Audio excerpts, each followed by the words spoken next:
Goeiemôre. Kom ons doen 'n paar refugee vrae en antwoorde vir 12 Mei. Voor ek begin, onthou ek het nie 'n publieke e-mailadres vir my te kontak nie. Sit die vrae sommer onder aan die YouTubes wat ek maak, video's op YouTube of Facebook. Gooi die vrae daar. As jy nie persoonlike inligting sit nie, dis fyn, maak dit generic. Die tipe vraag wat jy wil vra, maak dit generic en ek gaan jou antwoord gee op dit. Ek lees net die comments onder aan die video's en op Facebook se comments. That's it. Ek gebruik nie Facebook Messenger nie, so privaat messages gebruik ek nie, of WhatsApp gebruik ek nie en so aan. Wat ek wel sien, mense sê, kan ek jou asseblief 'n vraag vra? Dan doen hulle niks verder nie. Nou, ek het geen idee wat se vraag jy wil vra nie, so ek gaan nie respond nie. Jy hoef nie te sê, kan ek jou asseblief 'n vraag vra? Dan wag jy dat ek sê, ja, gaan maar voort en dan sit jy die vraag nie. Sit net die vraag eenvoudig. Anders gaan ek dit net oorskiep, want ek het nie tyd om, 2-3 keer te skryf, jy kan maar vra en ek wag dat jy stuur nie. So onthou nie daai nie, stuur nie, sit die vraag net normaal neer. As ek jou nog nie gerespond, as jy een van daai was wat gesê het, kan ek jou asseblief 'n vraag vra, ek het nog ooit gerespond nie, dis die rede. Ek het nie tyd om vir elke ou te sê, stuur die vraag nie. So, as jy kan net vir my dit help, sit net die vraag onmiddellik neer. Kan ek my gereedskap, vra, kan ek ek sê elektriesien afgetree, kan ek my gereedskap en toets uitrus implemente saambring? Jy kan enige iets saambring. Onthou jy het net een tas wat hulle vir jou voor betaal, die ander moet jy self betaal. En jy kan nie net aankom met 3 of 4 ekstra tasse wat jy self voor betaal nie. Jy moet daaraan dink dat die keishoker nie al goed kan skuif op een slag nie. So dit beteken jy gaan goed in die lughawe moet los en dit self reël later om te kyk waar jou akkommodasie is.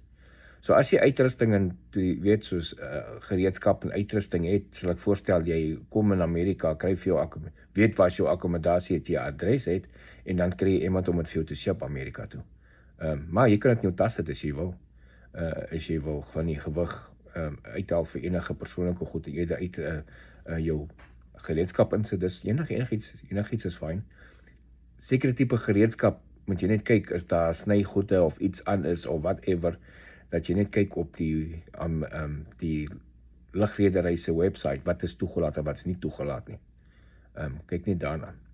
Moet ons die COVID-inspuiting kry as ons deur medies gaan? Nee. COVID het absoluut niks met die program te doen nie. Die inspuitings wat jy gaan kry by jou medies is goed soos kindersiektes, waterpokkies, measles, daai tipe van goeters, polio, dink ek seker van dit nie, en tetanus inspuiting en so aan. So jy gaan 'n paar inspuitings kry wat meer self vir die kindersiektes is. En as jy oorkom in Amerika, gaan jy die tweede batch kry, of die wat nie, so maak seker, jy bring hy papier saam. Daai papier wat jy kry, wat hulle gee jou inspuitingkaart, daai ding moet permanent by jou wees. Tot jy hier kom, tot jy in die gang is, en as jy hier in die gang is, al op jou eie, sit hom nog steeds in jou kluisie. En hou hom by jou. Veral vir die kinders, want die kinders moet inspuitingkaarte hê as hulle wil skool toe gaan. Ek het aansoek gedoen in 9 April, wat is dit? Dis presies 'n maand terug. Hoekom het hulle my nog nie gekontak of 'n boodskap gestuur nie? Onthou, daar's duisende mense wat aansoek doen. As jy verwag hulle gaan jou onmiddellik daarna boodskap stuur, dan gaan jy baie disappointed wees. Vir party mense het aansoek gedoen en vir maande gewag voor hulle boodskap gekry het, die eerste boodskap gekry het. Party mense was lucky, hulle het binne 2-3 weke 'n boodskap al gekry vandat hulle aansoek gedoen het. Daar's geen vaste tyd nie. So al wat ek vir jou kan sê is, maak seker jy kyk jou spam e-mails, maak seker jy het nie 'n e-mail blokker op vir spam e-mails nie, maak seker jou foon het nie 'n phone call blokker op van spam phone calls nie. Maak seker al daai dat jy reg is. Maak oop vir jou WhatsApp account, maak vir jou WhatsApp account oop, want die kans is goed, hulle gaan jou probeer op WhatsApp bel van Kenia af. Dit kos hulle nie geld so nie. So, dis die ding, hoekom het ek nog nie my goed gestuur nie, want hulle het nog nie by jou uitgekom nie, hulle gaan eventually by jou uitkom. My kind is in graad 9, gaan hulle in Amerika, as ons in Amerika aankom, gaan sy na graad 10 toe gaan, nie noodwendig nie, as jy in Amerika aankom, gaan skool toe, by the way, skole sluit oor 'n week, meeste skole, oor die volgende 2 weke is al die skole toe in Amerika, so as jy hier aankom, is nou summer break, en dan vroeg in Augustus, dan gaan jy na skool toe gaan, so die laaste week van vakansie, laaste 2 weke van die vakansie voor skool, gaan jy sien jou skole in jou omgewing adverteer, die mense moet kom register, dan gaan jy net in soontoe, hulle gaan jou kind vat, hulle kyk na die ouderdom, kyk na, en as jy ingaan, gaan hulle toetse doen, dan sien hulle by watse skool moet hulle geplaas word, by watse graad. So 10 to 1, gaan sy stryd na matriek toe gaan. Graad 9, sorry. Sy gaan na graad 10 toe gaan, 10 to 1. Maar daar is 'n kans dat hulle weer in graad 9 sit. Moenie worry as hulle 'n jaar terughou of so iets nie. Dis net goed vir jou, want dit is 'n jaar langer by die huis. Is ons vergeete, die van ons wat reeds sedert die einde van die laas jaar wag, net onder reviews in wag, het hulle ons vergeet. Ek kan glad nie daai vraag antwoord nie. Glad nie. Ek kan nie sê yes, julle is vergete of sê nee, julle is nie vergete nie. Ek werk nie met daai proses nie. Dis nie die Amerikaanse ambassade, daai mense by UCIS wat daai vraag kan antwoord. En ek weet daar's baie mense wat nou al lank wag vir dit. Maar daar's party mense wat lank gewag het, party mense die program gevolg en het hulle 'n jaar gevat om die program te voltooi. So ek glo nie julle is vergete nie. Julle goed is iewers in 'n pile besig om deur die proses te werk. Onthou, soos ons gesê het, daar's duisende en duisende aansoeke, 10.000 aansoeke wat in is by hulle, en hulle het net 'n handvol mense wat met alles werk. So dink vir jouself, as jy 'n agent is wat by 'n kantoor werk, 8 ure, 9 ure 'n dag, hoeveel aansoeke 'n dag kan jy maar hanteer? Jy vat dit een vir een, dan werk jy deur die proses, dit vat jou half uur om deur alles te werk. Kyk jy maar hoeveel kan jy in 'n dag hanteer. So dis maar die realiteit daarvan. Hulle het nie 'n hele hanger vol mense wat by komputers sit en net die goed prosesseer nie. Ongelukkig nie. Het sal nice wees as hulle gehad het, maar dis ongelukkig goed is.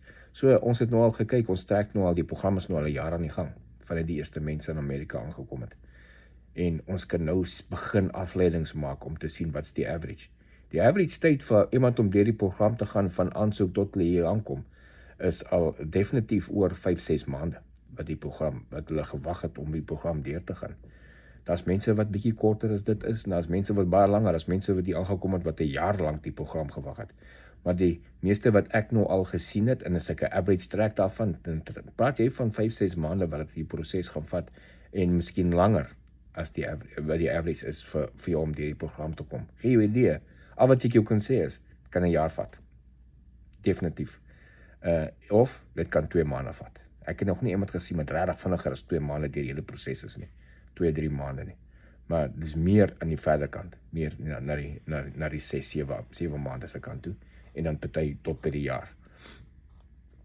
Dan kom ons by die cap. Ons het klaar staan op vir hierdie finansiële jaar op 6.200. Die cap is 7.000 vir Suid-Afrikaners vir hierdie jaar. So hulle het laas maand alleen 1.500 ingebring. Dit beteken nie in Mei gaan die cap vol wees. Wat nou? Gaan ons gestop word. Ek het dit nou die dag op die live gesê en op 'n vorige video. Moenie jy oor die cap worry nie. Gaan jy met jou proses. Die regering gaan die cap lig of hulle gaan nie. Niemand weet nie. Hulle is in hulle vermoë. Wat ek weet, hier in Amerika is niks snaaks dat 'n budget geoorloop nie. Niks snaaks nie. Niks snaaks dat hulle budget by 'n ander plek vat en vir hierdie inskuif wat hierin aangaan nie. Niks snaaks nie. Daar's ook niks snaaks dat die program môre stop nie. Heeltemal sê okay, program is verby nie. Dis ook nie snaaks nie. Enige iets is moontlik. Gaan jy maar net aan met die proses. En dit kom, sê net maar dit kom, die cap is vol en sê okay, ons kan nie vir die jaar meer nie. Hulle gaan nog steeds voortgaan met die proses. Maar die wat proses sal geprosesseer word en gereed kom sodra die nuwe budget jaar, as daar 'n nuwe budget jaar wat Oktober begin, as daar 'n nuwe budget goedgekeur word vir refugees, sal hulle die mense wat nou voorberei en gereed maak, sal hulle op airplane sit sodra in 1 Oktober gaan. Providing die Democrats gaan nie weer die budget blok soos hulle laas jaar gemaak in die government shutdown nie. En ek gaan nie verbaas wees as hulle dit weer probeer nie, want dit is net vir die midterm verkiesings. Hulle gaan definitief daai game speel. Ek kan amper guarantee, kom 1 Oktober gaan die Democrats weer die budget probeer blok en weer probeer om die government te shutdown. Especially tot by die November verkiesing. Want dis al wat hulle het, al leverage wat hulle het, wat hulle hoop hulle kan iets regkry, is om sulke foolish games te speel, maar meeste van hulle gaan hulle jobs verloor as hulle so aangaan. Hey, maar dis nou, laat as 'n worries. Vir nou, dis die program en dis die plan vir die antwoorde vir die 12de Mei. Geniet die dag, cheers.